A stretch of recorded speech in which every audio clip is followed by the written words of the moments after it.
మమ్మన శుభములు తెలియజేస్తూ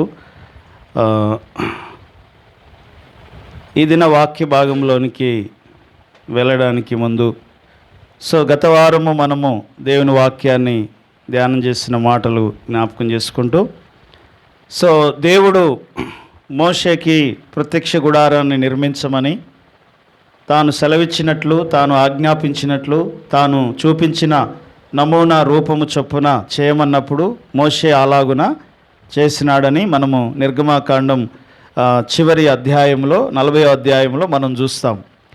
మోషే అలాగు చేసిన తర్వాత ఆ మందిరం మీదకి దేవుని యొక్క మహిమ దిగి వచ్చింది. మందిరము మహిమ చేత నింపబడినప్పుడు మరి మోషే ఆ మందిరములోనికి వెళ్ళలేకపోయాను అనే మాట మనం చూస్తాం. తర్వాత మనము లేవియాకాండము 1వ అధ్యాయం 1వ వచనాన్ని మనం గమనిస్తే, లేవియాకాండము 1వ అధ్యాయము 1వ వచనాన్ని చూడండి. అక్కడ మోషేను దేవుడు మందిరములోనికి రమ్మని పిలుస్తూ ఉన్నాడు. యెహోవా మోషేను పిలిచి ప్రత్యక్షపు గుడారములో నుండి అతనికి ఇలాగూ సెలవిచ్చాను. చాలు. కాబట్టి దేవుడు మోషేను పిలిచి, మరి నేను పరిశుద్ధుడను గనుక మీరును పరిశుద్ధులై ఉండాలి, ఆ పరిశుద్ధులుగా ఉండాలి అంటే మీరు ఏం చేయాలనో మరి ఈ లేవియాకాండం అంతా కూడా రాయబడి ఉంది. లేవియాకాండం అంతట్లో కూడా ఉన్నటువంటి మాట ఏంటంటే, పరిశుద్ధులు దేవుని పోలికలో ఎలాగో బ్రతకాలి. ఈ లేవియాకాండం అంతా కూడా పరిశుద్ధుల యొక్క, దీన్ని ఏమంటారంటే యాజకుల గ్రంథము లేకపోతే లేవీయుల గ్రంథము అంటారు. అంటే అందులో బలుల గురించి ఎక్కువగా మనకు రాయబడి ఉంటుంది. మరి ఏమంటారు, అనుకోకుండా పొరపాటున జరిగినటువంటి పాపములన్నిటికీ కూడా మరి ప్రాయశ్చితం ఎలాగూ చేయవలనో ఈ లేవియాకాండములో మనము చూస్తాం. ఈ లేవియాకాండం అంతా కూడా రక్తపాతము, బలులు ఇవే కనబడుతూ ఉంటాయి. ఎందుకు ఈ గ్రంథం ఉంది అంటే, మన ప్రభు అయిన యేసు మరి చిందించబోతున్నటువంటి రక్తానికి ముందు సూచనగా, అంటే ఈ బలులన్నీ కూడా యేసుక్రీస్తునందు సంపూర్తి చేయబడినవి అనే మాట మనం కొత్త నిబంధనలో చూస్తాము. ఆయనే మన పస్కా పశువు అని, ఆయనే మన లోకపాపములను మోసుకొని పోయే దేవుని గొర్రెపిల్ల అని మనము చూస్తాము.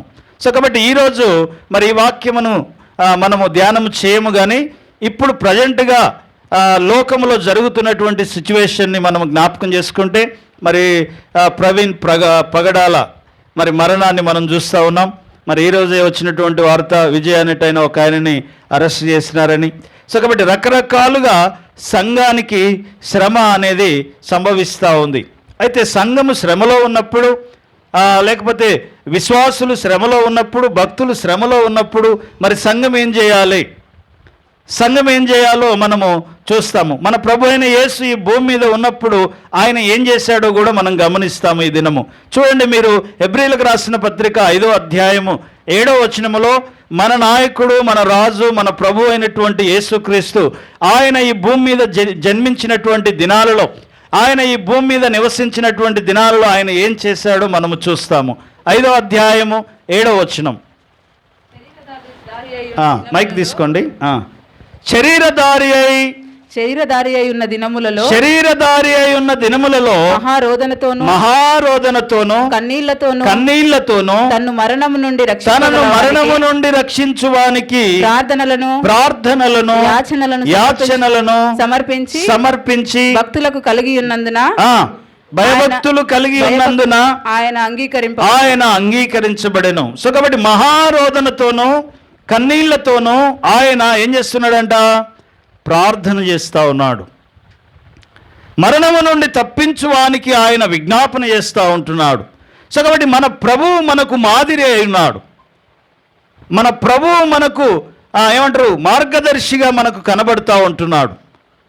కనుక మనం చదివినటువంటి అపోస్తుల కార్యం 12వ అధ్యాయంలో మనం చూస్తాము, సంఘము శ్రమలో ఉన్నప్పుడు, పేతురు చెరసాలలో ఉన్నప్పుడు సంఘం ఏం చేస్తూ ఉంది? 5వ వచనం చదవండి. 12వ అధ్యాయం 5వ వచనం. 12వ అధ్యాయం 5వ వచనం. పేతురు చెరసాలలో ఉంచబడెను, సంఘమైతే అతని కొరకు అత్యాసక్తితో దేవునికి ప్రార్థన చేయుచుండెను. సంఘమైతే పేతురైతే చెరసాలలో ఉంచబడినాడు. మరి సంఘం అయితే ఏం చేస్తుందంట? ఏం చేస్తుందండి?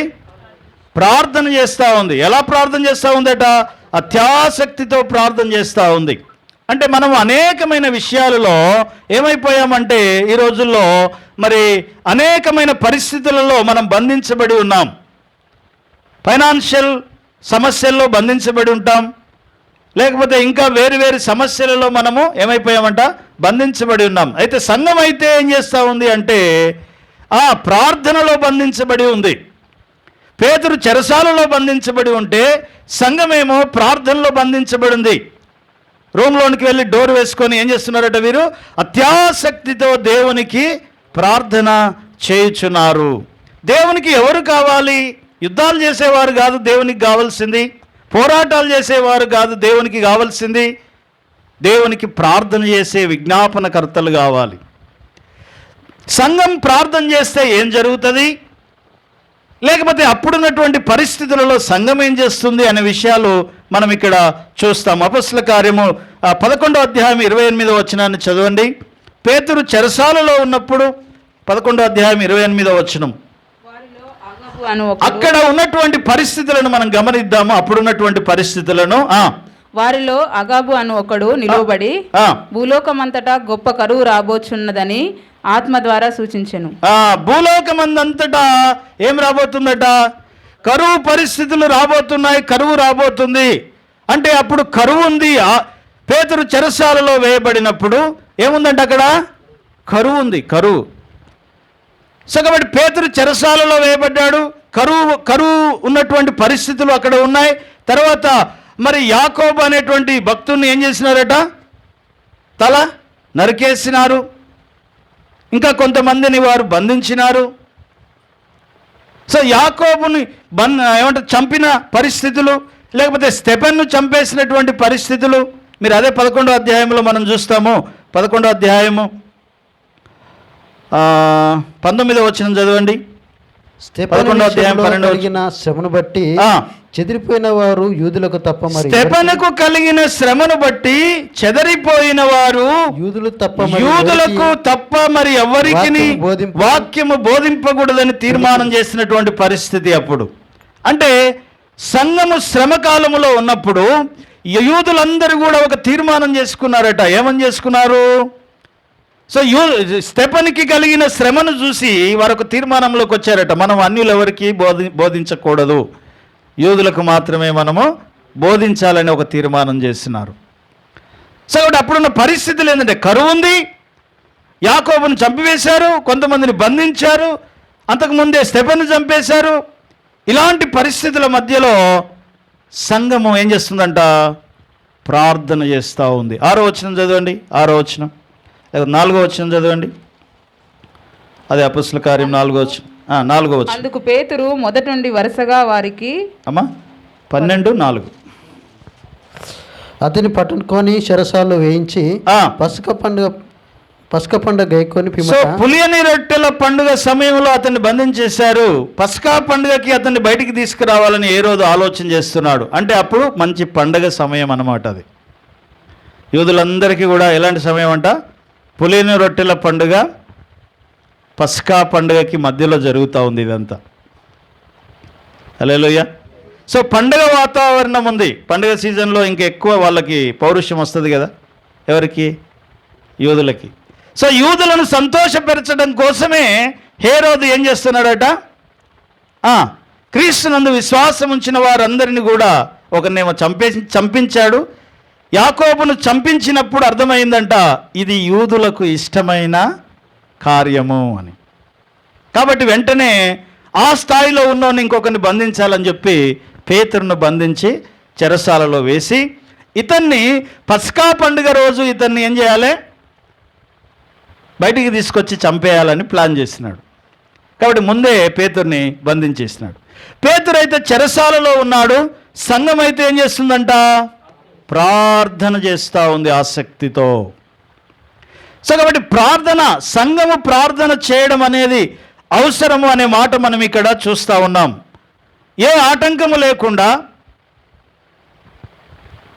లేకపోతే పట్టుదలతో స్థిరంగా వాళ్ళు ఏం చేస్తున్నారంటే ప్రార్థన చేస్తూ ఉన్నారు. సమస్యలు మన చుట్టూ ఉన్నప్పుడు మనం చేయాల్సిన మొదటి పని ఏంటి అంటే ఏం చేయాలి? ప్రార్థన చేయాలి. సమస్యలు మన చుట్టూ ఉన్నప్పుడు మనం ప్రార్థన చేయాలి. గొడవలు పడితే సమస్యలు తీరవు. ఫ్యామిలీలో ఏదైనా సమస్య రాగానే ఫస్ట్ భార్యాభర్తల మధ్య ఏమొస్తుంది? ఆర్గ్యుమెంట్లు, గొడవలు, ఇవన్నీ వస్తాయి కదా. ఒక సమస్య మీ మధ్యలో కనబడినప్పుడు మీరేం చేయాలంటే, ఈ భాగమును బట్టి మనకు అర్థమవుతున్నటువంటి విషయం, మామూలు సమస్యలో లేరు వాళ్ళు. ఒక ఆయన చంపేశారు, కొంతమందిని బంధించేశారు, ఇంకొక ఆయన్ని తీసుకెళ్ళి అసలైనోడు పేతురు అంటే ఎవరు? ఈ బండ మీద, పేతురు అనే ఈ బండ మీద నా సంఘమును కడతా అని చెప్పినటువంటి ప్రభువారు, అలాంటి మూలమైనటువంటి వాడు, యూదులకు అపోస్తలుడు ఆయన. అలాంటోడిని తీసుకెళ్ళి ఏం చేసినారు? బంధించినారు. అప్పుడు సంఘం ఏం చేయాలి? రోడ్లు ఎక్కాలి, ధర్నాలు చేయాలి, యుద్ధాలు చేయాలి, లేకపోతే పోరాటాలు చేయాలి. కానీ ఇదేమీ చేయట్లేదు. ఏం చేస్తున్నది? సంఘం అయితే ప్రార్థనా బంధకములోనికి, ప్రార్థనా కస్టడీలోకి వెళ్ళిపోయింది. పేతురేమో హేరోదు యొక్క కస్టడీలోకి వెళ్ళిపోయినాడు, సంఘమేమో ప్రార్థనా కస్టడీలోకి వెళ్ళిపోయింది. ప్రతిసారి ప్రార్థనా కస్టడీ మన దగ్గరికి వస్తూ ఉంటుంది, కానీ మనమే ఏం చేస్తామంట? నిర్లక్ష్యం చేస్తూ ఉంటాం. సో కాబట్టి సమస్యలు వచ్చినప్పుడు మనం గొడవ పడితే సమస్యలు తీరవు, కొట్లాడితే సమస్యలు తీరవు. కానీ ఏం చేయాలన్నట? ఆసక్తితో దేవుని మీద ఆధారపడాలి. ప్రభువా, ఈ పరిస్థితి నుంచి మమ్మల్ని తప్పించు అని చెప్పి నీవు కలుగజేసుకో ఈ సమస్యలో, నీవు నీ యొక్క ఆలోచన మాకు దయచేయి అని చెప్పి ఎప్పుడైతే దేవుని మీద ఆధారపడతామో అప్పుడు దేవుడు అద్భుతంగా, నీవు ఊహించని రీతిగా దేవుడు ఆ సమస్య నుంచి మనల్ని బయటికి తీసుకొని వస్తాడు. మరొక లేఖన భాగం చదువుదాము. సంఘము ప్రార్థన చేస్తే ఏం జరిగిందో మనం చూద్దాము. అపొస్తలుల కార్యం 17వ అధ్యాయం 7వ వచనం, 12వ అధ్యాయం 7వ వచనం, 12వ అధ్యాయం 7వ వచనం. ఇదిగో ప్రభువు దూత అతని దగ్గర నిలిచెను. ప్రభువు దూత అతని దగ్గర నిలిచెను. అతడు ఉండిన గదిలో వెలుగు ప్రకాశించెను. ఎవరు వచ్చారు ఇప్పుడు? సంఘము ఆసక్తితో ప్రార్థన చేస్తే, 5వ వచనంలో మనం చూస్తాం, సంఘం అయితే ఆసక్తితో ప్రార్థన చేస్తే పరలోకము స్పందించింది. పరలోకపు యొక్క ఏమంటారు, ప్రభుత్వము స్పందించింది. ఇక్కడ భూలోక ప్రభుత్వం ఏమో ఏం చేసింది? పేతురుని బంధించింది. కానీ పరలోక ప్రభుత్వం ఏం చేస్తుంది? స్పందించి వెంటనే ఒక దూతను పంపించేసింది. ఈ దూతకి ఇప్పుడు హేరోద్ దగ్గరికి పోయి పర్మిషన్ తీసుకోవాల్సిన అవసరం ఈయనకి లేదు. డైరెక్ట్గా చెరసాలలోనికి వెళ్ళిపోయినాడు. వెళ్ళిపోగానే పేతురు అంట ఎలా ఉన్నాడు? అప్పుడు పేతురు చాలా గాఢ నిద్రలో ఉన్నాడు. ఆయన ఎంత గాఢ నిద్రలో ఉన్నాడంటే జరుగుతున్నదంతా కూడా దర్శనమే అనుకుంటున్నాడు. అర్థమవుతుందా? దూత వచ్చి ఆయనను లేపడం, డోర్స్ ఓపెన్ అవ్వడం, ఏమంటారు, కావలి వారిని దాటుకొని వెళ్ళడం, ఇనుప గడియలు ఉన్నటువంటి మెయిన్ డోర్ తెరుచుకోవడం, ఆయన పోయి క్రాస్ రోడ్లో నిలబడేంత వరకు కూడా ఏమనుకుంటున్నాడట? దర్శనము కలుగుతుంది నాకు అనుకుంటున్నాడు. ఎందుకంటే ఈయనకి దర్శనాలు కలుగుతాయి. కొర్నేలు దగ్గరికి వెళ్ళాల్సి వచ్చినప్పుడు ఆయన దుప్పటి అనే ఒకటి వచ్చి ఆయనకు దర్శనంలో నీవు కొర్నేలు దగ్గరికి వెళ్ళాలి, అన్యజనులకు సువార్త ప్రకటించాలని చెప్పినప్పుడు ఆయన దర్శనం ద్వారానే దాన్ని తెలుసుకుంటాడు. సో కాబట్టి పేతురుకి ఏమర్థమవుతుందంటే చాలా గాఢ నిద్రలో ఉన్నాడు. సంఘమేమో ఇప్పుడు అలాంటి పరిస్థితుల్లో ఎవరికైనా నిద్ర పడుతుందా? పస్కా పండుగ రోజు నన్ను చంపేస్తారు అనే విషయం తెలిసి ఉన్నప్పుడు, చెరసాలలో ఉన్నప్పుడు నిద్ర వస్తుందా? అసలు ఈయన ఎంత ధీమాగా ఉన్నాడంటే గాఢ నిద్రలో ఉన్నాడట. ఎందుకంటే దేవుని మీద ఆయనకంత ఆ నమ్మకం. హల్లెలూయా, హల్లెలూయా. దేవుని మీద నమ్మకముగా ఉన్నవాడే ప్రశాంతంగా నిద్రపోతూ ఉన్నాడు, ఆయన చూసుకుంటాడులే అని. హల్లెలూయా. పేతురుకి ఏముందట? దేవుడే చూసుకుంటాడు అనే ఒక ధైర్యం ఉంది. అయితే సంఘం ఏం చేస్తుందంటే ఆసక్తితో ప్రార్థన చేస్తూ ఉంది. సంఘం ప్రార్థనలో ఉన్నప్పుడు పరలోకపు గవినులు తెరుచుకున్నాయి, పరలోకపు స్పందించింది, వెంటనే తన దూతను పంపించింది. దూత భూమి మీదకి వచ్చినప్పుడు ఎందుకు అంటే ప్రభుత్వాలని ఏర్పాటు చేసేవాడు పరలోకపు సింహాసనం యొక్క అధికారం కింద ఉంటుంది. ఈ లోకంలో ఉన్నటువంటి సమస్త ప్రభుత్వాలు కూడా, ఈ ప్రభుత్వాలన్నిటికీ పైన ఒక ప్రభుత్వం ఉంటుంది. ఓ మండలానికి పైన ఒక జిల్లా, ఓ జిల్లాకి పైన ఒక రాష్ట్రం, ఒక రాష్ట్రానికి పైన ఒక దేశం ఎలా అయితే ఉంటుందో అలాగే భూమి మీద ఉన్నటువంటి అన్ని దేశాల పైన దేవుని ఆధిపత్యం ఉంది, దేవుని అధికారం ఉంది. చదవండి దానియేలు గ్రంథం 4వ అధ్యాయము, దానియేలు గ్రంథం 4వ అధ్యాయం 17వ వచనం. దానియేలు గ్రంథం 4వ అధ్యాయం 17వ వచనం. జాగర్గులకు దేవదూతల ప్రకటనను అనుసరించి జరుగును, నిర్ణయమైన పరిశుద్ధుల ప్రకటనను అనుసరించి సంభవించును. మహోన్నతుడగు దేవుడు మానవుల రాజ్యం పైన అధికారి అయ్యుండి తానెవరికి అనుగ్రహింప నిశ్చయించునో, మానవుల రాజ్యము పైన అధికారి అయ్యుండి ఆయన దానిని ఎవరికి అనుగ్రహించ నిశ్చయించునో వారికి అనుగ్రహించును అని ఆయా రాజ్యముల పైన అత్యల్ప మనుషులకి ఆయన నియమించేవాడు. కాబట్టి ఇక్కడ ప్రభుత్వాలన్నిటిపైన, రాజ్యములన్నిటిపైన దేవుడు ఏమై ఉన్నాడట? ఏమైనాడు? అధికారి అయి ఉన్నాడు. అందుకనే భూలోక ప్రభుత్వం ఒక పని చేస్తే పరలోక ప్రభుత్వం స్పందించింది. ఫైనల్ అధికారం కలిగిన వాడు స్పందించి ఏం చేశాడు? వెంటనే తన యొక్క దూతని భూమి మీదకి పంపించినాడంట. ఎందుకంటే పరలోక ప్రభుత్వానికి భూమి మీద అధికారము ఉంది అనే విషయము మనకి ఇక్కడ అర్థమవుతా ఉంది. ఎఫెసీయులకు రాసిన పత్రికలో మనం చూస్తాము. 1వ అధ్యాయం 20వ వచనం నుండి 22 వరకు చదవండి. ఎఫెసీయులకు రాసిన పత్రిక 20వ అధ్యాయము 1వ అధ్యాయము 20వ వచనము నుండి 22 వరకు. ఆయన బలాతిశయము చేత క్రీస్తును మృతులలో నుండి లేపి సమస్తమైన ఆధిపత్యము కంటే, అధికారము కంటే, శక్తి కంటే, ప్రభుత్వము కంటే ఈ యుగమందు మాత్రమే గాక రాబోవు యుగమందును పేరు పొందిన ప్రతినామము కంటే ఎంతో హెచ్చుగా పరలోకమందు ఆయనను తన కుడిపార్శ్వమున కూర్చుండబెట్టెను. సో కాబట్టి ఆయన అధికారము కంటే, ఈ లోకంలో ఉన్న అధికారము కంటే, శక్తి కంటే, ప్రభుత్వము కంటే పైన ఆయన ఆధిపత్యము కలిగి ఉన్నాడు. హల్లెలూయా, హల్లెలూయా. సో కాబట్టి దేవునికి మానవ ప్రభుత్వాల మీద దేవునికి ఏముంది అట? అధికారం ఉంది. సో యాకోబును మరి చంపినప్పుడు ఎందుకు పరలోకం స్పందించలేదు? యాకోబుని ఖడ్గం చేత ఏం చేశారట? తల నరికి చంపేసినారట. మరి ఎందుకు స్పందించలేదంటే అప్పుడు సంఘమట ప్రార్థించలేదంట. హల్లెలూయా, హల్లెలూయా. ఏం చేయలేదు? సో కాబట్టి ఇప్పుడు ఈ లోకంలో జరుగుతున్న పరిస్థితులు అన్నీ కూడా ఎందుకు జరుగుతున్నవి అంటే సంఘము చాలా నిర్లక్ష్యంగా ఉంది. వీళ్ళే కొట్టుకునే స్థాయిలో ఉన్నారు, వీళ్ళే ఆర్గ్యుమెంట్లు చేసుకునే స్థాయిలో ఉన్నారు, ప్రార్థించే స్థాయిలో నేడు ఇప్పుడు లేదు సంఘం. హల్లెలూయా. ప్రార్థనలు చేస్తలేరు కానీ ఆర్గ్యుమెంట్లు చేస్తున్నారు. సిద్ధాంత పోరాటాలు, రాద్ధాంత పోరాటాలు జరుగుతూ ఉంటున్నాయి. కాబట్టి ఇలాంటి పరిస్థితిని దేవుడు తప్పించడానికే ప్రవీణ్ ప్రగడాల పరిస్థితిని మన మధ్యలోనికి తీసుకొని వచ్చాడు దేవుడు.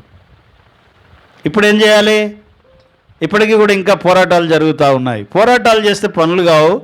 సంఘము ప్రార్థన అనే బంధకంలోనికి వెళ్ళిపోవాలి. సంఘము పరలోక ప్రభుత్వానికి సిఫారసు చేయాలి. సంఘము దేవుని మీద ఆధారపడాలి. అలా ఆధారపడినప్పుడే దేవుడు ఈ భూమి మీద తన అద్భుతాన్ని జరిగిస్తాడు. హల్లెలూయా, హల్లెలూయా, హల్లెలూయా. మరొక లేఖన భాగం చదువుదాం. అపొస్తలుల కార్యం అందులోనే 12వ అధ్యాయం 7వ వచనం నుంచి చదవండి.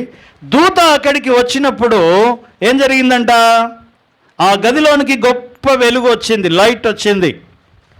గొప్ప వెలుగుతో ఆ గది అంతా కూడా నింపబడింది అంట. అయినా సరే ఆయన లేవలేదు. ఆయన పక్కను తట్టి ఏం చేసినాడట? దూత ఏం చేసింది? లేపింది. ఇప్పుడు పరలోక ప్రభుత్వము ఏం చెప్తుందో అది పేతురు వినాలి. నువ్వు లేచి నీవు నడు అన్నాడు.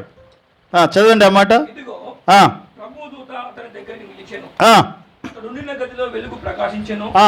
దూత పేతురు పక్కన తట్టి త్వరగా లెమ్మని చెప్పి త్వరగా లెమ్మని చెప్పి అతనిని లేపగా సంకెళ్ళు చేతుల నుండి ఊడిపడెను. అతని చేతుల నుండి వాటంతట అవే ఊడిపడెను. దూత ఆ, అతనితో నీవు నడుము కట్టుకొని ఆ, చెప్పులు తొడుక్కొను ఆ.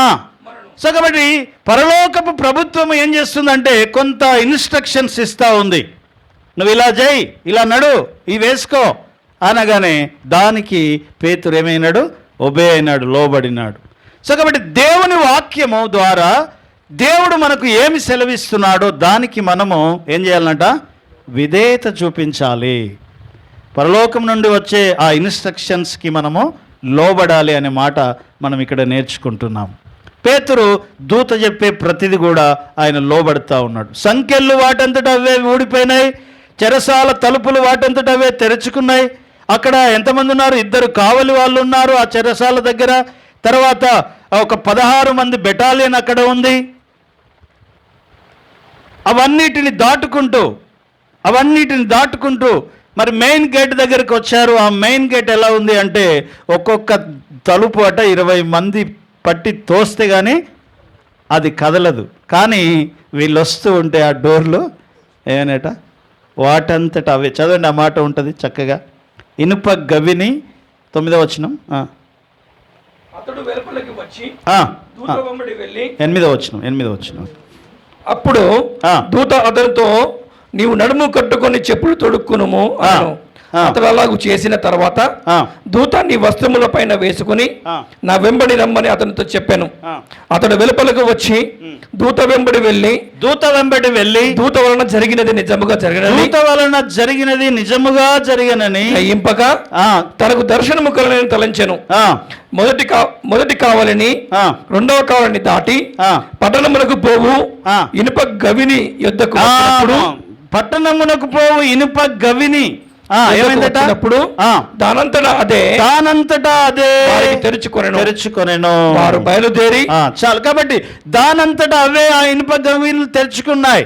ఇక్కడ దూతకి పర్మిషన్ అవసరం లేదు, ఏ రోజు దగ్గరికి వెళ్ళాల్సిన అవసరం లేదు, లేకపోతే తాళాలు పగలగొట్టాల్సిన అవసరం లేదు, ఆ సంఖ్యలు ఎలా ఊడిపోతాయని అవసరం లేదు. ఎందుకంటే పర్మిషన్ ఎవరిచ్చారు?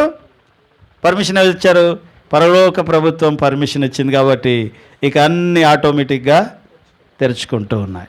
సో మన లైఫ్లో ఇనుప గడియలుగా, ఇత్తడి తలుపులుగా, లేకపోతే కొన్ని సమస్యలు మన జీవితాల్లో తాళాలు వేసినట్లుగా ఉండిపోతాయి. ఇవి ఎలా అవుతుంది? ఇది ఎప్పుడు అవుతుంది? ఇది జరుగుతుందా? ఇది జరగదా?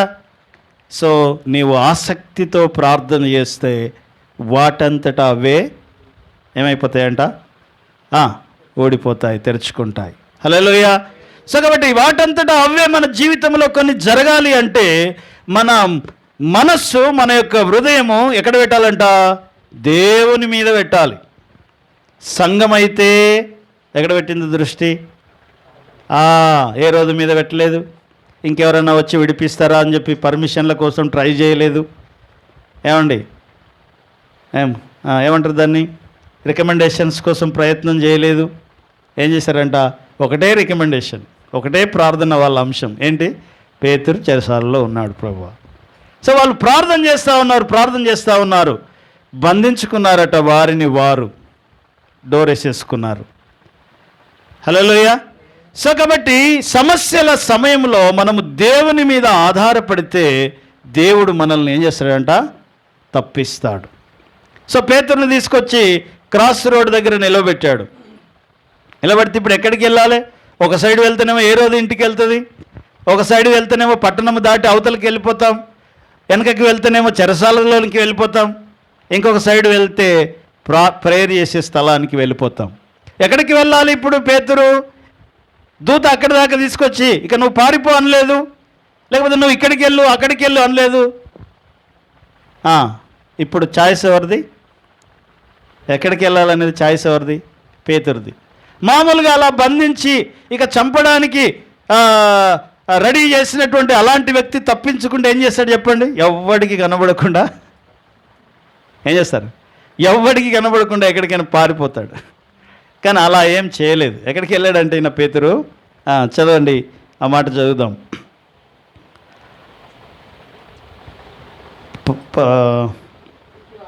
పదవచనం. మొదటి కావలి రెండో కావలి దాటి పట్టణముకు పోవు ఇనుపగడి యొద్దకు వచ్చినప్పుడు దానంతట అదే వారికి తెరుచుకొనెను. వారు బయలుదేరి ఒక వీధి దాటిన వెంటనే దూత అతన్ని విడిచిపోయాను. పేతురుకు తెలివి వచ్చి ప్రభువు తన దూతను పంపి హేరోదు చేతిలో నుండి యూదులను ప్రజలు నాకు చేయు నిర్దేశించిన వాటన్నింటి నుండి నన్ను తప్పించి ఉన్నాడని ఇప్పుడు నాకు నిజంగా తెలుసుకున్నని 13వ వచనం. అతడు 12వ వచనం. ఇట్లా ఆలోచించుకొని అతడు మార్కు మారు పేరు గల యోహాను తల్లి అయిన ఇంటికి వచ్చాను. ఇంటికి వచ్చాను. చాలు. సో కాబట్టి ఇక్కడ ఎక్కడికి వచ్చినాడంటే ఈయన ఏ రోజు సైడ్ వెళ్ళలేదు, చెరసాల సైడ్ మళ్ళీ వెళ్ళలేదు, కానీ పట్టణం దాటి వెళ్ళిపోలేదు, కానీ ఎక్కడికి వచ్చినాడంటే మళ్ళీ ఎక్కడైతే సహవాసం ఉందో అక్కడికి వచ్చేస్తున్నాడు. సో కాబట్టి సమస్యలు తీరిన తర్వాత మనం ఎక్కడికి రావాలి? ఓ అద్భుతం జరిగింది నీ జీవితంలో. ఇప్పుడు దూత వచ్చి పేతురుని విడిపించింది, ఒక పెద్ద అద్భుతం. చెరసాలను దాటి సంఖ్యలు ఉడబిక్కొని ఇనుప గడియలు దాటి బయటకు వచ్చేస్తాడు. ఎక్కడికి పోవాలినా? మళ్ళీ సహవాసం దగ్గరికి రావాలి. సో చాలామంది జీవితాల్లో అద్భుతాలు జరుగుతాయి. అద్భుతం జరిగిన తర్వాత సహవాసాన్ని మర్చిపోతారు. నీకోసం ప్రార్థన చేసే సహవాసాన్ని నువ్వు ఎప్పుడు కూడా మర్చిపోకూడదు. ఎందుకంటే సంఘము ఈరోజు మనం క్షేమంగా ఉన్నాము అంటే మన కొరకు ఎవరో ఒకరు మన కోసం ప్రార్థన చేస్తూ ఉన్నారు. సో కాబట్టి సంఘములో చేయబడే ప్రార్థన, సంఘములో చేయబడేటువంటి విజ్ఞాపనలు మన కుటుంబాలకి మనకు ఏంటిదంట? ఆశీర్వాదము. నీకోసం ప్రార్థన చేసే సంఘం ఇక్కడ ఉంది, అది గుర్తుపెట్టుకోవాలి. సో కాబట్టి పేతురు అద్భుతం జరగగానే మళ్ళీ ఎక్కడికి పోయాడంటే తన కోసం ప్రార్థన చేసే సహవాసం దగ్గరికి వెళ్ళాడు. అద్భుతం ఎందుకు జరుగుతుంది? మన జీవితాల్లో అద్భుతాలు ఎందుకు జరుగుతాయి? మీరు చదవండి ఆ మాట. అదే 12వ అధ్యాయము చివరి 24వ వచనం. దేవుని వాక్యము ప్రబలమై వ్యాపించుచుండెను. నీ జీవితంలో అద్భుతం ఎందుకు జరుగుతుంది అంటే దేవుని వాక్యము ప్రబలమై వ్యాపించుట కోసము. హల్లెలూయా. దేవుడు నిన్ను హెచ్చించిన, దేవుడు నిన్ను ఆశీర్వదించిన, దేవుడు నీ జీవితంలో ఒక అద్భుతం చేసిన, అది దేవుని మహిమ కొరకు ఏం కావాలన్నట? డైరెక్ట్గానో ఇండైరెక్ట్గానో దేవుని మహిమ కొరకు, దేవుని వాక్య వ్యాప్తి కొరకు అది జరగాలని చెప్పి దేవుని వాక్యం చెప్తా ఉంటుంది. హల్లెలూయా, హల్లెలూయా. అద్భుతములు జరిగినప్పుడు, మేలు కలిగినప్పుడు దేవునికి కృతజ్ఞత చెల్లించాలి, దేవుణ్ణి ఆరాధించాలి, దేవుని వెంబడించాలి. నీకోసం ప్రార్థన చేసిన సహవాసంలోనికి నీవు మరలా వచ్చి ఏం చేయాలి? సాక్ష్యం ఇవ్వాలి. ఇప్పుడు పేతురు వచ్చి ఏం చెప్పాడు? పేతురు అక్కడికి వచ్చి ఏం చెప్పాడో తెలుసా? దేవుడు ఎలా నన్ను తప్పించాడో మొత్తం సాక్ష్యం చెప్పాడా. చదవండి ఆ మాట, 13వ వచనం. అతడు తలవాకిటి తలుపు తట్టుచుండగా రోదే అని ఒక చిన్నది ఆలకించుటకు వచ్చాను. 16వ వచనం చదవండి. పేతురు ఇంకను తట్టుచున్నందున వారు తలుపు తీసి అతడిని చూచి విభ్రాంతి నొందిరి. అతడు ఊరకుండని వారికి సైగ చేసి ప్రభువు తనను చెరసాల నుండి ఎలాగూ తప్పించెనో వారికి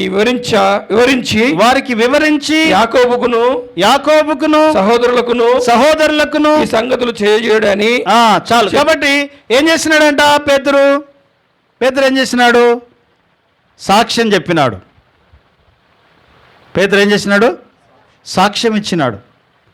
సో కాబట్టి సహవాసంలోనికి వచ్చి సాక్ష్యం ఇచ్చి దేవునికి కృతజ్ఞత చెల్లించడం అనేది చాలా ప్రాముఖ్యమైనటువంటి విషయముగా మనం ఇక్కడ చూస్తున్నాం. కాబట్టి అద్భుతం ఎందుకు జరుగుతుంది మన జీవితాల్లో? అద్భుతం ఎందుకు జరుగుతుందంటే దేవుని వాక్యము ప్రబలం అవ్వడానికి. 11వ అధ్యాయం 19వ వచనం చదవండి. అపోస్తల కార్యం 11వ అధ్యాయం 19వ వచనం.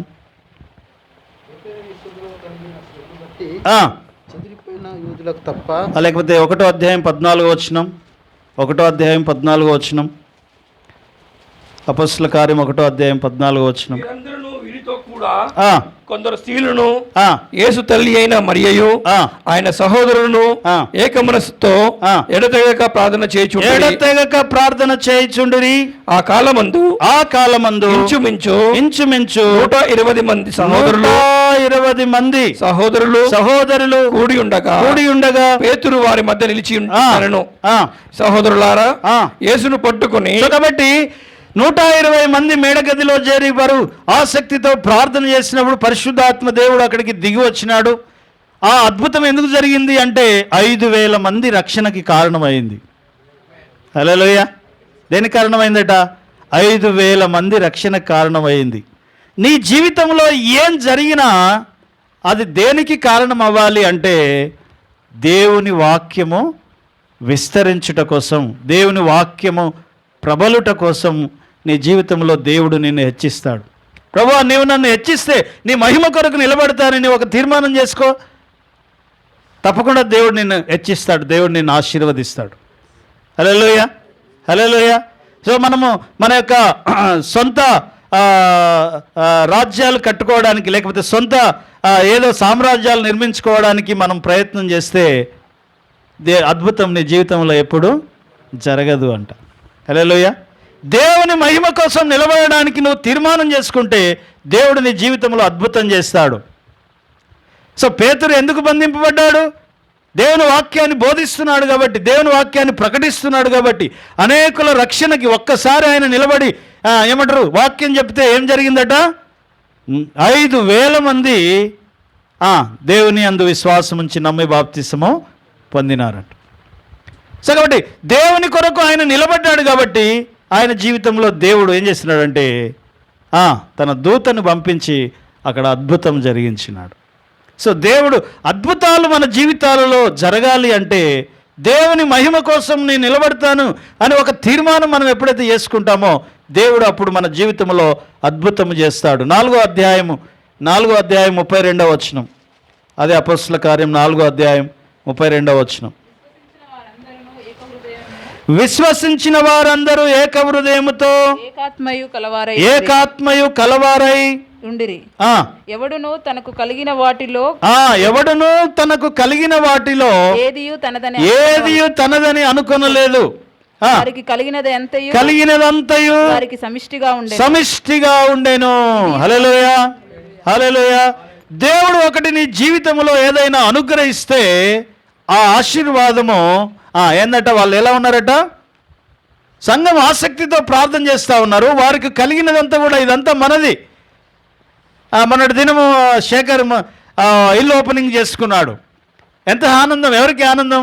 మనందరికీ హ్యాపీ. మన సొంత ఇంట్లోకి వెళ్ళినట్టుగానే ఉంది అది.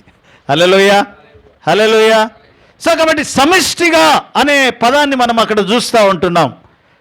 సహవాసంలో ఏంది అంటే ఇదంతా మనది అనేటువంటి ఒక భావం ఎప్పుడైతే వస్తుందో అప్పుడు అక్కడ ఐక్యత ఉంటుంది, విశ్వాసం ఉంటుంది, ఏకత్వం ఉంటుంది. వాడేం చేసుకుంటే నాకేంద్ర భయ అనుకుంటే అది సహవాసం అనరు దాన్ని. హల్లెలూయా. తన సహోదరుడు హెచ్చింపబడట చూసి, సహోదరుడు కాదు హెచ్చింపబడ్డది, మనమే హెచ్చింపబడ్డామని చెప్పి మనం సంతోషపడాలి అంట. దాన్నే సహవాసం అంటారు. నీ సహోదరుడు హెచ్చింపబడుట, నీ సహోదరుడు దీవించబడుట నీవు చూసినప్పుడు ఆ సహోదరుని యొక్క సంతోషంలో నీవు ఏం కావాలంటే పాలి భాగస్థుడు అవ్వాలి. ఆ సంతోషం నీది అన్నట్టుగా ఫీల్ అవ్వాలి. అలా ఫీల్ అయినప్పుడే మనం ఒక సహవాసముగా ఉండగలం. మొదటి సంఘం ఎలా ఉంది అంటే వారు ఆసక్తితో ప్రార్థన చేస్తూ ఉన్నారు. వారు కలిగినటువంటి ప్రతి అద్భుతము కూడా దేవుడు పరలోకము నుండి అనుమతించి అద్భుతాలు జరిగించినాడు. తర్వాత ఎలాంటి అద్భుతాలు జరిగించినాడంటే వారు ఇలా నడుస్తూ ఉంటే నీడబడ్డదంట. నీడబడితే రోగులు బాగైపోయారంట. ఎంత అద్భుతం అండి! హల్లెలూయా. పేతురు నడుస్తూ ఉంటే, పేతురుని ఎందుకు బంధించారు? మామూలుడు కాదు ఆయన. హల్లెలూయా. ఆయన మామూలుడు కాదు. ఆయన ఒకసారి నిలబడితే 5,000 మంది వచ్చినారు. ఆయన నడుచుకుంటూ వెళ్తే రోగులు బాగైపోతున్నారు. వీడిని ఏదన్నా చేయాలని చెప్పి యూదులు కక్ష కట్టినారంట. అది ఏ రోజుకి తెలిసింది. ఏమని? వీళ్ళని ఏదన్నా చేస్తే యూదులందరూ మా పక్షంగా ఉంటారని చెప్పి హేరోదు సంతోషపడ్డాడంట. హల్లెలూయా. సో కాబట్టి అద్భుతాలు ఎందుకు జరుగుతాయి మన జీవితంలో అంటే దేవుని వాక్యము ప్రబలమవుట కోసం జరుగుతాయి. ఒకటి. రెండోది, సో దేవుడు ఇచ్చాడు, మరి అద్భుతం చేశాడు అక్కడ. అద్భుతం చేసిన తర్వాత ఆయన అక్కడికి వచ్చాడు. వస్తే ఇప్పుడు ఆ రోదే అనేటువంటి ఒక స్త్రీ చూసి ఏం చేసిందంట? 13వ వచనం. తలవాకిటి తలుపు తట్టుచుండగా రోదే అను ఒక చిన్నది ఆలకించుటకు వచ్చెను. ఆమె పేతురు స్వరం గుర్తుపట్టి సంతోషం చేత తలుపు తీయక లోపలికి పరిగెత్తుకొని పోయి పేతురు తలుపు దగ్గర నిల్చున్నాడని తెలిపెను.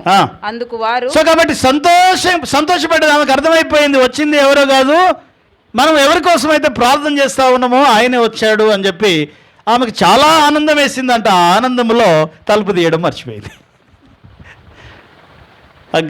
డోర్ గొల్లం తీయలేదు. సంతోషంగా ఆ సంతోషంలో పరిగెత్తుకొని వెళ్ళి వాళ్ళకి చెప్తా ఉందట, మనం ప్రార్థన చేస్తున్న ఆ పేతురు గారు వచ్చారు అని చెప్పి. అంటే వాళ్ళందరూ అన్నారట, ఆ పిచ్చిదానా, నువ్వు పిచ్చిదాని లెక్క మాట్లాడుతున్నావు.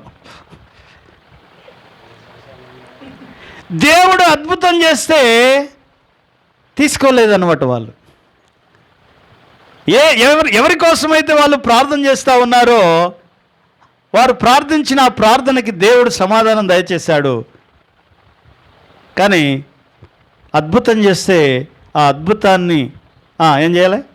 తీసుకోగలిగిన సామర్థ్యం కూడా మనకు ఉండాలి అట. మనం ప్రార్థన చేస్తాం చాలా విషయాలు. దేవా నన్ను ఏమంటారు, హెచ్చించు, నన్ను దీవించు, నన్ను ఆశీర్వదించు అని చెప్పి మనం ప్రార్థన చేస్తాం.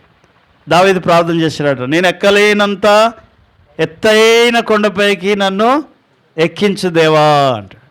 నువ్వు ఎత్తైన కొండపైకి వెళ్ళాలి అంటే ఫస్ట్ అడుగు చూడాలి. అర్థమైందా? మనం ప్రార్థన చేస్తే ఏమని ప్రార్థన చేస్తాం? హెచ్చించమని ప్రార్థన చేస్తాం. ఇశ్రాయేలు ప్రార్థన చేశారంట, దేవా మాకు ఈ ఐగుప్తులో నుంచి మమ్మల్ని తప్పించాయని చెప్పి మొరపెట్టారంట, మూలిగారంట. నిర్గమకాండ 3వ అధ్యాయంలో ఉంటుంది. వారి యొక్క మొరలు విని దేవుడట స్పందించి వారిని ఐగుప్తులో నుంచి తీసుకొని వచ్చి ఎక్కడికి తీసుకెళ్ళాలి? సియోను కొండకు తీసుకెళ్ళాలి. కానీ దానికంటే ముందు వారిని సీనాయి పర్వతం దగ్గరికి తీసుకెళ్ళాడు. ఐగుప్తు పైన ఉంది, సియోను పైన ఉంది, కానీ సీనాయి ఎక్కడుంది? డౌన్లో ఉంది. ఐగుప్తు నుంచి నువ్వు సీనాయికి వెళ్ళాలంటే, సియోనుకు వెళ్ళాలంటే సీనాయి పరిస్థితులు కూడా నువ్వు చూడాలంట. అందుకనే వారు అగ్నిలో వెళ్ళారు. మీరు చదవండి, 66వ కీర్తనలో ఒక మాట ఉంటుంది. 66వ కీర్తన 10వ వచనంలో ఇశ్రాయేలీయులనట దేవుడట అగ్నిగుండా తీసుకెళ్ళాడంట. ఏమంటారు, నీళ్ళ గుండా తీసుకెళ్ళాడంట. అగ్నిలోకి ముంచావు మమ్మల్ని, నీళ్ళల్లో ముంచావు, కానీ సమృద్ధి కలిగిన చోటికి మమ్మల్ని నడిపించావు దేవా అంటాడు. నీవు మమ్మలను పరిశీలించి ఉన్నావు, వెండిని నిర్మూలము చేసినట్లుగా మమ్మలను నిర్మూలము చేయము. నీవు బంది గృహములో చాలు. సో ఇక్కడ వెండిని నిర్మలము చేసినట్లుగా నీవు మమ్మలను నిర్మలము చేయము దేవా అని చెప్పి వారు ఏం చేసినారట? ప్రార్థన చేసినారు. వెండి ఎలా నిర్మలం అవుతుంది? వెండి ఎలా శుద్ధి అవుతుంది? అగ్నిలో వేసి దానిని ఏం చేస్తారు? శుద్ధి చేస్తారు. ఎప్పటిదాకా శుద్ధి చేస్తాడు తెలుసా? కంసాలి ఆయన ఎప్పటిదాకా శుద్ధి చేస్తాడు? శుద్ధి అయ్యేంత వరకు. శుద్ధి అయ్యిందని ఎట తెలుస్తుంది ఆయనకి? ఎట తెలుస్తుంది తెలుసా? ఈయన ముఖం అట ఆ వెండిలో కనబడాలి. హల్లెలూయా. అప్పటిదాకా దాన్ని శుద్ధి చేస్తాడు. అప్పుడే అది ప్యూర్గా శుద్ధి అయినట్టు లెక్క. ఆ ద్రావంలాగా మారిపోతుంది కదా. అందులో ఎప్పుడైతే శుద్ధి చేసేవాడి ముఖము కనబడుతుందో అప్పుడు అది కంప్లీట్ అయినట్టు లెక్క. సో దేవుడు ఇశ్రాయేలు ఏం కోరుకున్నారంటే, దేవా నీవు వెండిని నిర్మలము చేసినట్లుగా మమ్మలను నిర్మలము చేయము అన్నాడు. ఇప్పుడు వీళ్ళని నిర్మలం చేయాలంటే ఏం కావాలి? దేవుని స్వరూపము వీరి లోపల కనబడేదాకా వీరిని ఏం చేస్తాడంటే నిప్పుల్లోకి నీళ్ళల్లోకి నడిపిస్తాడు. హల్లెలూయా. ఓ బంగారాన్ని శుద్ధి చేయాలంటే అగ్నిలో వేయాలి. ఓ మనిషిని శుద్ధి చేయాలంటే ఎక్కడికి వెళ్ళాలి? శ్రమల్లోకి వెళ్ళాలి. అందుకని శ్రమల్లో నుంచి వచ్చిన వాని యొక్క మాటలు ఎలా ఉంటాయి? ఏ శ్రమ లేకుండా పెరిగిన వాని యొక్క మాటలు ఎలా ఉంటాయి? వానికి వీనికి చాలా తేడా ఉంటుంది. వాడేమో ఎక్స్పీరియన్స్ చేసి వచ్చినోడు, అన్నీ అనుభవించి వచ్చినోడు. హల్లెలూయా. ఏ అనుభవం లేకుండా వచ్చినోడికి అనుభవించి వచ్చినోడికి ఎంత తేడా ఉంటుందో అలాగున ఇశ్రాయేలీలు ఎక్కడికి వెళ్ళారంట? చదవండి ఆ మాట 10వ వచనం నుండి మళ్ళీ 66వ అధ్యాయం 10వ వచనం నుండి 12 వరకు. నీవు నన్ను పరిశీలించి ఉన్నావు, వెండిని నిర్మూలము చేసినట్లుగా మమ్ములను నిర్మలము చేయము. నీవు బందీ గృహంలో మమ్మను ఉంచితివి, బందీ గృహములో నీవు మమ్మలను ఉంచావు. మా నడుముల మీద గొప్ప భారం. బందీ గృహం అంటే ఇనుప గడియలు కలిగినటువంటి ఐగుప్తు దేశం బందీ గృహము. ఇనుప బందీ గృహములో మమ్మల్ని ఉంచావు. మా నడుముల మీద గొప్ప భారం, మా నడుముల మీద గొప్ప భారములు పెట్టితివి. నరులు మా నెత్తి మీద నరులు మా నెత్తి మీద ఎక్కేటట్లు చేశావు. మేము నిప్పులలో నీళ్లలో మేము నిప్పుల్లో పడితిమి, నీళ్లలో పడితిమి. అయినను నీవు సమృద్ధి గల చోటికి నీవు మమ్మల్ని నడిపించావు. నువ్వు సమృద్ధి అయిన చోటు చూడాలి అంటే ఫస్ట్ నీళ్ళలోనికి వెళ్ళాలి, నిప్పుల్లోనికి వెళ్ళాలి. ఒకటేనే ఇశ్రాయేలుకు దేవుడు నా సొత్తు, నా స్వాస్థ్యం, నా రాజ్యం, నా యాజక సమూహం అనలేదు. ఎందుకన్నాడు తెలుసా? వాళ్ళు బందీ గృహంలోనికి వెళ్ళి వచ్చారు. వారి నడుముల మీద వారు భరించలేని భారములు వారు భరించారు. వారి నెత్తి మీదికి మనుషులు ఎక్కినారట. వారు నిప్పుల్లో పడ్డారట, నీళ్ళల్లో పడ్డారట. అందుకనే వాళ్ళ గురించి మిమ్మల్ని ముట్టినవాడు నా కనుగుడ్డును ముట్టినవాడు అంటాడు దేవుడు. హల్లెలూయా, హల్లెలూయా. ఏమంటాడు? మిమ్మల్ని ముట్టినవాడు నా కనుగుడ్డు ముట్టినవంతో సమానం, మీరు నా సొత్తు, నా స్వాస్యము అంటాడు. దేవుని సొత్తు, దేవుని స్వాస్యము. సో మనం ఎప్పుడవుతాము అంటే శ్రమలు మన లైఫ్లో అనుభవించినప్పుడే. శ్రమ లేని జీవితము క్రైస్తవ జీవితము కాదు. సంఘము ఇలాంటివి ఎప్పుడో ఈరోజు కనబడుతున్న వినబడుతున్న ఇవన్నీ కూడా సంఘమట ప్రారంభము నుండే. మొదటి సంఘమే వీటన్నిటిని ఎదుర్కొని వచ్చింది. చరిత్రలో ఇలాంటివి సర్వసాధారణం. హల్లెలూయా. ఎవడు దీనిని ఏం చేయలేకపోయారంట? ఆపలేకపోయారంట. సంఘ చరిత్ర అంతా హతసాక్షులతో ఉంటుంది. మన ప్రభు అయిన యేసు ఎలా మరణించాడు? శిలువ మీద ఆయన చంపబడ్డాడు. అపోస్తులందరూ ఎలా మరణించారు? ఒక్కరు కూడా మామూలుగా చనిపోలేదు. అందరూ ఏమంటారు? కొంతమంది తలలు నరకబడి, కొంతమంది చర్మములు ఒలచబడి, కొంతమంది ఏమంటారు నూనెలో ఏంపబడి,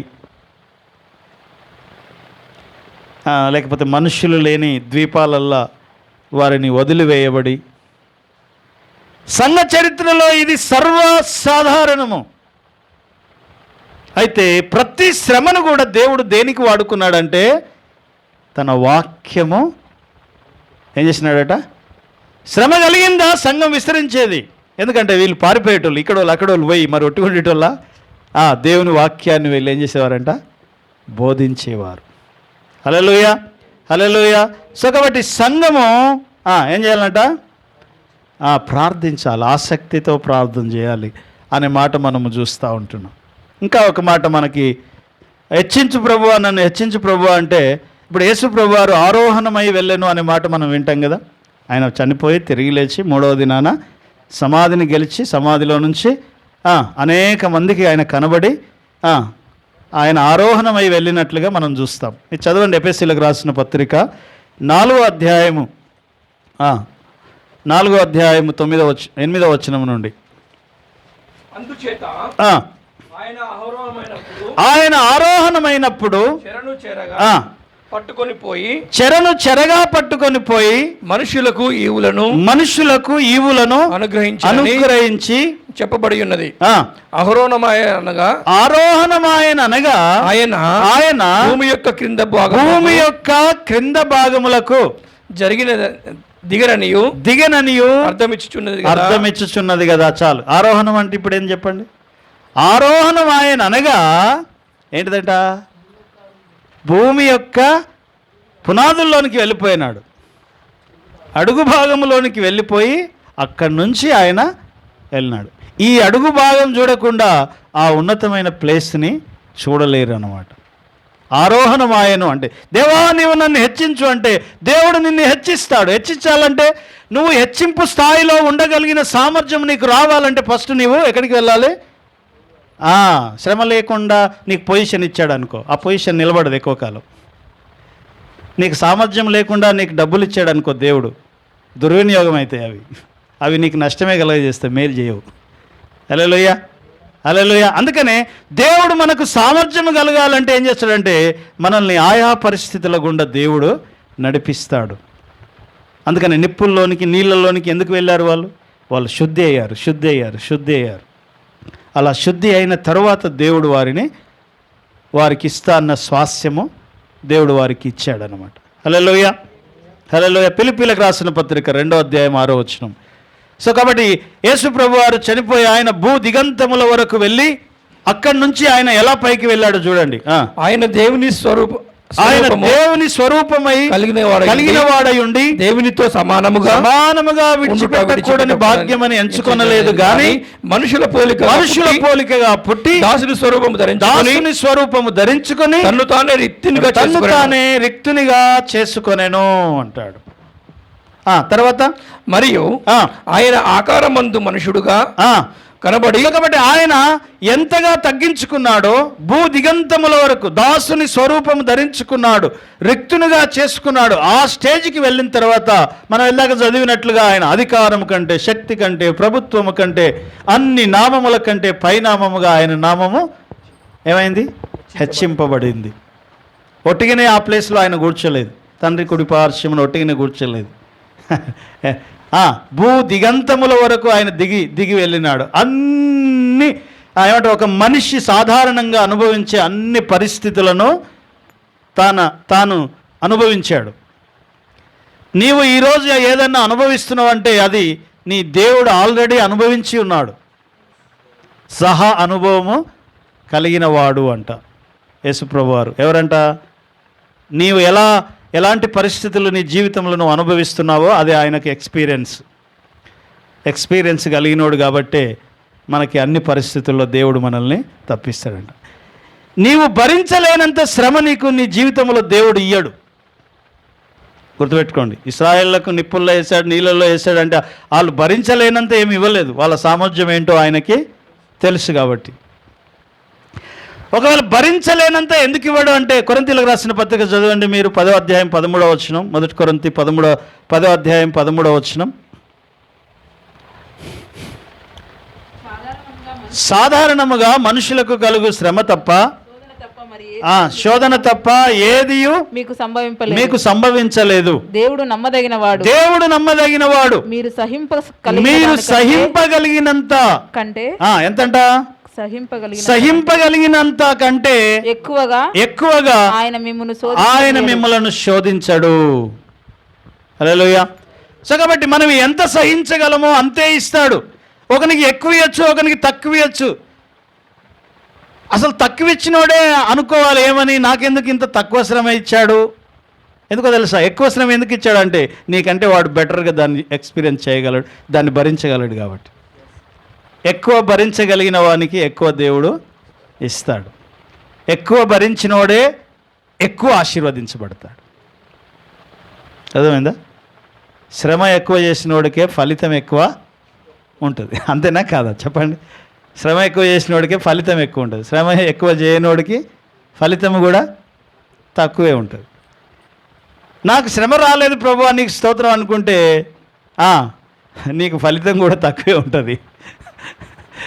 అందుకని దావీదు అంటాడు, ప్రభువా శ్రమ కలగక మునుపు నేను త్రోవ విడిచితిని, శ్రమ కలుగుట నాకు మేలాయను, నీ కట్టడలు అనుసరించుతున్నాను ఇప్పుడు నేను అంటాడు. 119వ కీర్తన 71వ వచనం. 119వ కీర్తన 71వ వచనం.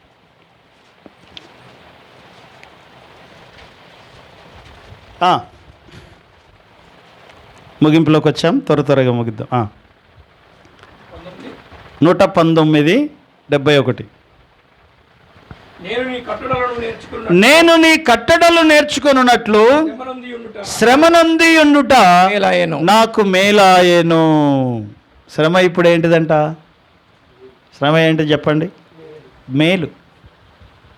శ్రమను మేలుగా నువ్వు భావిస్తే ఆ శ్రమ తీరిన తర్వాత నీ పరిస్థితి వేరుగా ఉంటుంది. వేరుగా ఉంటుందంటే నువ్వు ఇంకో పొజిషన్లో ఉంటావు. హల్లెలూయా. సో కాబట్టి శ్రమ ఎందుకు అంటే మనము దేవుని కట్టడల వైపు, దేవుని ఆజ్ఞల వైపు తిరగడం కోసమే శ్రమ వస్తుంది. శ్రమ కలిగి ఉండుట నాకు మేలాయను, ఇప్పుడు నీ కట్టడలు నేను నేర్చుకొనుచున్నాను. ఒకవేళ శ్రమ కలగకపోతే నేను త్రోవ విడిచిద్దును. శ్రమ కలగకపోతే ఏం చేస్తామంట? మనం ఏం చేస్తామంట తెలుసా? కొంచెం ఎక్కువ శ్రమ వచ్చింది అనుకో, తట్టుకోలేము. కొంచెం తక్కువ శ్రమ వచ్చింది అనుకో, మనం ఆగం, ఇక గల్లెగిరేస్తాం. హల్లెలూయా, హల్లెలూయా. ఎక్కువ ఇచ్చినా కష్టమే, తక్కువ ఇచ్చినా కష్టమే. అందుకని నీకు ఎప్పుడు ఏదో ఒకటి ఉంటుంది. ఏది లేకుండా ఎప్పుడు ఉండదు మన లైఫ్లో. ఏ శ్రమ లేకుండా, ఏ కష్టం, ఇంకా తీరిపోయింది, ఇక హ్యాపీ నేను అనుకునేది ఏమి ఉండదు. ప్రతి వన్ లైఫ్లో ఏముంటుంది? ఏదో ఒకటి ఉంటుంది. ఎందుకు ఉంటుంది అది అంటే, అది ఉంటేనే మనం ఉంటాము. అది లేకపోతే మనం ఆగం. మన కాళ్ళు భూమి మీద ఉండవు. అప్పుడు అది లేకపోతే మన కాళ్ళు భూమి మీద ఉండవు. ఇది వాస్తవం. ఒకవేళ కొంచెం ఎక్కువైనా సరే మనం తట్టుకోలేం. అందుకని దేవుడట చాలినంత శ్రమను దేవుడు అనుగ్రహిస్తాడంట.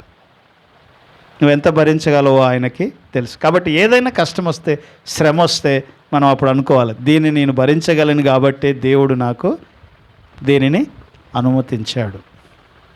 ఇది తీరిన తరువాత ఏముంటుందంట?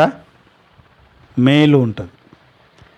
అగ్నిలోకి వెళ్ళి బయటికి వచ్చిన తర్వాత బంగారం ఎలా అయితే దగదగా మెరుస్తూ ఉంటుందో, శ్రమల్లోనికి వెళ్ళి బయటకు వచ్చిన తర్వాత మనం కూడా అలాగే దీవించబడిన స్థితిలో, ఆశీర్వదించబడిన స్థితిలో మనం వెలుగుతూ ఉంటామనే మాట మనం ఇక్కడ చూస్తూ ఉంటున్నాం. హల్లెలూయా. సో కాబట్టి మన లైఫ్ ద్వారా దేవునికి మహిమ రావాలి. దేవుడు న్యాయం చేస్తాడు, ఆయన అన్యాయస్తుడు కాదు. అయ్యో మరి యాకోబుని చంపేశాడే ఆయన, పేతుర్ని చెరసాలలో బంధించాడే, సంఘాన్ని హింసించాడే, మరి దేవుడు ఎందుకు న్యాయం చేయలేదు? దేవుడు న్యాయం చేసేవాడు.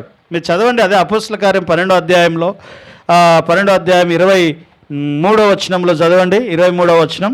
హేరోదు ఏమైపోయాడో చూస్తాం అక్కడ.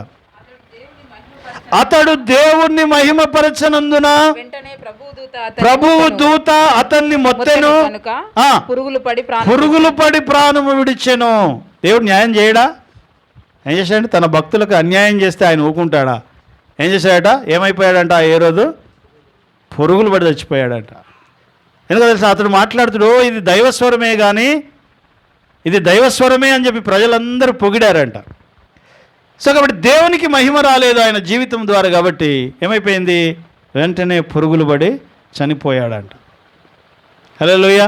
సో కాబట్టి మన జీవితంలో, మన జీవితం ద్వారా దేవునికి మహిమ రావాలి. ఏం రావాలి? దేవునికి మహిమ రావాలి. మన పరిస్థితుల ద్వారా దేవునికి మహిమ రావాలి. మనం దీవించబడటం ద్వారా దేవునికి మహిమ రావాలి. మనం ఆశీర్వదించబడటం ద్వారా దేవునికి మహిమ రావాలి. దేవునికి మహిమ వస్తే నీవు ఏమంటారు? ఆశీర్వదించబడతావు. దేవుని వాక్యం ప్రబలుతుంది. అందుకనే పరలోకము స్పందించేటట్లుగా సంఘం ఎట్లా అయితే ప్రార్థన చేసిందో, మనము కూడా ప్రార్థనా సహవాసము మన వ్యక్తిగత జీవితంలో, సంఘ జీవితంలో మనము కలిగి ఉండాలి. ప్రార్థన కోసమన్నా కూడుకోవాలి. దేనికోసం అంట? ఆ రోజుల్లో ప్రతిరోజు సంఘము కూడుకునేది. ఎలా కూడుకునేది? వారు ప్రార్థించుట యందును, సహవాసం చేయుట యందును, రొట్టె విరుచుట యందును, వాక్యం వినుట యందును ఏం చేస్తారట? ఆసక్తి కలిగి ఉన్నారట. ఎడతెగక ఉన్నారంటాడు. ఎడతెగక అంటే కంటిన్యూగా. ఇవాళ చేసిన మళ్ళీ 6 నెలలకు చూద్దాంలే, అట్లా కాదు. హల్లెలూయా. కంటిన్యూగా రొట్టె విరుచుట యందు, సహవాసం చేయుట యందు, వాక్యం వినుట యందు, ఉపదేశం వినుట యందు ఏమంటే వారు ఎడతెగక ఉండిరి అనే మాట మనం చూస్తాం. సో కాబట్టి ఆసక్తితో ప్రార్థన జీవితాన్ని మనము కలిగి ఉండాలి. ఎన్నో బంధకాల్లోనికి వెళ్ళిపోతాం, కానీ ప్రార్థనా బంధకంలోనికి వెళ్తే మంచిది. హల్లెలూయా. ఎన్నో బంధకాలు మన చుట్టూ ఉంటాయి. ఇక ఏదైనా ఒకటి రాగానే ఇక ఆ బంధకంలో తిరుగుతూ ఉంటాం మనం. సో అక్కడ ఆ బంధకంలో ప్రతిసారి దేవుడట మనల్ని ప్రార్థనలోకి వెళ్ళమని కోరుతూ ఉంటాడు. అందుకని యూదులు దినమునకు 3 సార్లు ప్రార్థన గదిలోనికి వెళ్తారు. వాళ్ళ గది ఏంటో తెలుసా? వారు పైన వేసుకునే వస్త్రం. దేవుని సన్నిధిలో తన గదిలోనికి వెళ్ళి ప్రేయర్ షాల్ మీద వేసుకొని ఒక గదిలాగా అయిపోతుంది. అర్థమైందా? 4 చెంగులు ఉంటాయి దానికి. ఆ 4 చెంగులకి 4 నీలి కుచ్చులు ఉంటాయి. ఈయన ఫుల్గా కప్పేసుకొని అందులోకి వెళ్ళిపోయి ఆ నీలి కుచ్చులు ఏంటి అంటే దేవుడిచ్చిన ఆజ్ఞలు, కట్టడలు. దేవుని యొక్క ఆజ్ఞలు, కట్టడలు అవి చూస్తూ నేను ప్రార్థన చేస్తూ ఉంటాను. నీ ఆజ్ఞలు, కట్టడలు నేను నెరవేర్చినట్లుగా దేవా అని దినమునకు 3 సార్లు. మరి ఆ రోజుల్లో దినమునకు 3 సార్లు బలులు అర్పించేవారు. సో ఇప్పుడు బలులు లేవు, దేవాలయం లేదు, బలులు లేవు కాబట్టి ఇప్పుడు ఏం చేయాలి? దినమునకు 3 సార్లు ప్రార్థన చేయాలి.